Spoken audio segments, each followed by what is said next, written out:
Repalle town 16వ రోజు అంగన్వాడీ సమ్మెలో భాగంగా ప్రజాప్రతినిధుల ఇళ్ల వద్ద రాయబారాలు, ధర్నాలు ఎంపీ మోపిదేవి వెంకటరమణారావు గారికి వినతి పత్రం అందజేసి సమస్యలు తెలియజేయడం జరిగింది. ఈ సందర్భంగా అంగన్వాడీ వర్కర్స్ హెల్పర్స్ సిఐటియు యూనియన్గా ఎంపీ గారితో మాట్లాడుతూ రాష్ట్ర ప్రభుత్వంతో మా సమస్యల గురించి ప్రభుత్వంతో మాట్లాడాలి అని, మాకు న్యాయబద్ధమైనటువంటి వేతనం అమలు చేసేలాగా చూడాలని కోరారు. సమ్మె శిబిరం వద్ద తాలూకా దగ్గర నుండి ఎంపీ గారి ఇంటి దాకా ప్రదర్శనగా వెళ్లి వినతి పత్రం ఇవ్వడం జరిగింది.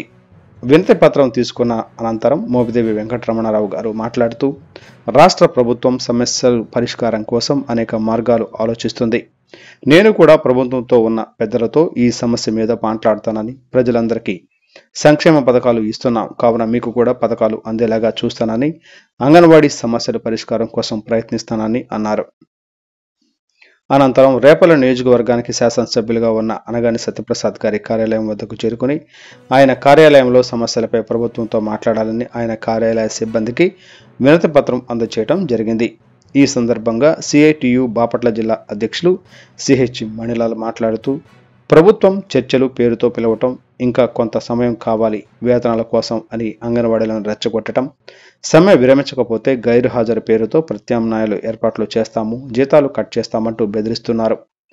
ప్రభుత్వ బెదిరింపులకు అంగన్వాడీలు భయపడరు అని, జీతం పెంచడానికి సిద్ధపడినప్పుడు మంత్రివర్గ ఉపసంఘం చర్చలకు పిలవటం దేనికి? ముఖ్యమంత్రి గారే నేరుగా అంగన్వాడీ యూనియన్ నేతలతో చర్చలకు రావచ్చు కదా. ఈ పద్ధతుల్లో నిర్లక్ష్యంగా వ్యవహరించడం అంటే అంగన్వాడీలను రెచ్చగొట్టబెట్టమేనని, తాడో పేడో తేల్చుకోవడానికి సిద్ధమవుతామని అన్నారు.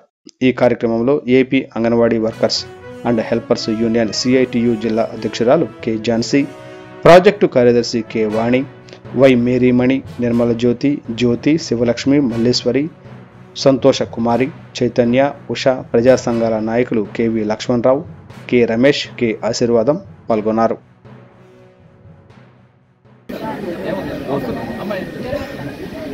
ఓకే, అందరితో చెప్తాను సార్. మేము వినిపించుకున్నట్టు మా ఒకటి, మీరందరూ మా కుటుంబ సభ్యులు, అందరూ ఒక ప్రాంతం ఉండేవాళ్ళని, ఎవరి పనులు అందరూ నిరంతరం ఉద్యోగం వాళ్ళని ఎక్కువ శాతం ప్రభుత్వానికి అనుకూలమైనటువంటి కుటుంబ సభ్యులందరూ కూడా. కాకపోతే ఏంటంటే గతంలో ఎన్నడూ లేని విధంగా ముఖ్యమంత్రిగా జగన్మోహన్ రెడ్డి ఎన్నుకున్న తర్వాత పలు రకాలైన సంక్షేమ కార్యక్రమాలు పెట్టినప్పుడు ఆ సంక్షేమ కార్యక్రమాలు అమలు జరిపే ప్రక్రియలో భాగంగా తప్పనిసరిగా కొన్ని నిబంధనలు పెట్టాల్సింది. మరి కాదంటే లేదు. ఆ నిబంధనలు పెట్టినప్పుడు ఆ క్రమంలో మిమ్మల్ని అందరూ ప్రభుత్వ ఉద్యోగస్తులుగా పరిగణించడం వల్ల ఈ సంక్షేమ కార్యక్రమాలలో కొంత అర్హత పొందలేకపోతున్నారు. ఇది మాకు గడప మేము వెళ్ళినప్పుడు కూడా చాలా చోట్ల ఈ ప్రస్తావన వచ్చింది, మా నోటీస్కి వచ్చింది. దాంతోపాటుగా మీ గౌరవ వేతనాన్ని కూడా పెంచాలనేటువంటిది చాలా దూరం తగ్గిపోయాము. రోజు కూడా అందరూ కూడా ఉద్యోగం చేస్తున్న పరిస్థితులు. ఇలాంటి పరిస్థితుల్లో ఎందుకంటే అందరూ కూడాను చిన్న చిన్న కుటుంబాల నుంచి ఏదో ఆ ఉద్యోగం మీద ఆధారపడి కుటుంబాలు కూడా ఎక్కువగా ఉన్నాయి కాబట్టి తప్పనిసరిగా మీ తరఫున నేను కూడాను ఈ ఉద్యమానికి మద్దతు ఇస్తూ దాంతోపాటుగానే మీ న్యాయబద్ధమైనటువంటి డిమాండ్ పరిష్కారం సంబంధించి కొంత వెసులుబాటు, కొంత అవకాశం ప్రభుత్వానికి కూడా ఇవ్వాల్సిన అవసరం ఉంది.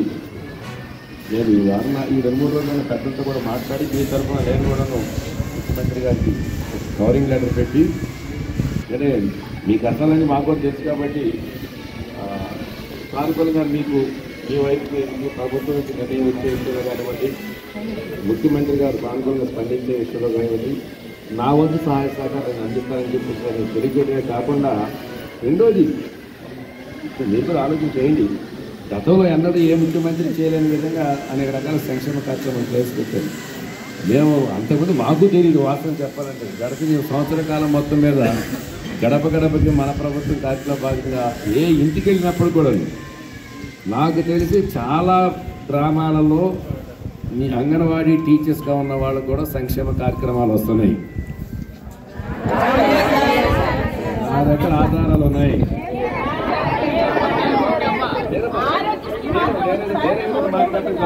వేరే కాదు, నేను అడిగా మీరు అందరూ ప్రభుత్వ ఉద్యోగస్తులుగా మీరు నిర్చారం కాబడిన తర్వాత మీకు ఈ పథకాలు ఇంత కార్యక్రమాలు ఎట్లా వస్తాయని చెప్పేసి అడిగితే వాళ్ళు నవ్వేవాడు నేను నవ్వేవాడిని గమని ఉండేవాడు మళ్ళీ దాన్ని ఎక్కువ రైతు చేయడం అనవసరం అనిపించింది.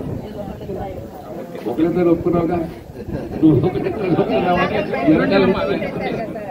కానీ నేను వాటి జోలికి పెట్టలా. ఇన్ని రకాలైన సంక్షేమ కార్యక్రమాలు పెట్టి సంక్షేమానికే దాదాపు 2,50,000 కోట్ల రూపాయలు ఇవాళ పేద ప్రజలకి ఇచ్చారా లేదా? ఎక్కడ ఏ మధ్యవర్తి ఏ పైరవీకారుడు ఏ నాయకుడి యొక్క ప్రమేయం లేకుండానే దాదాపు 2.5 లక్షల రూపాయలు ఇవాళ ప్రభుత్వం ప్రజలకు ఇచ్చింది. ఎక్కువ పథకాలు పొందుతూ కూడా సామాన్య మానవులు చిన్న సన్నకారు కుటుంబాలకు చెందినటువంటి వాళ్ళే. అంటే ఇది ఏదో పాటలో కొంత న్యాయం అనేది ప్రభుత్వం చేస్తున్నప్పుడు న్యాయబద్ధంగా ఉద్యోగాలు చేసేటటువంటి మీలాంటి వాళ్ళు మా న్యాయబద్ధమైన కోరికను కూడా తీర్చండి అని చెప్పి అనడంలో తప్పు లేదు. కాబట్టి పథకాలు ఇస్తున్నావా లేదా అని గుర్తుపెట్టుకోండి. దాంతోపాటుగా మీ యొక్క డిమాండ్ పరిష్కారం చేసే దాంట్లో నా వంతు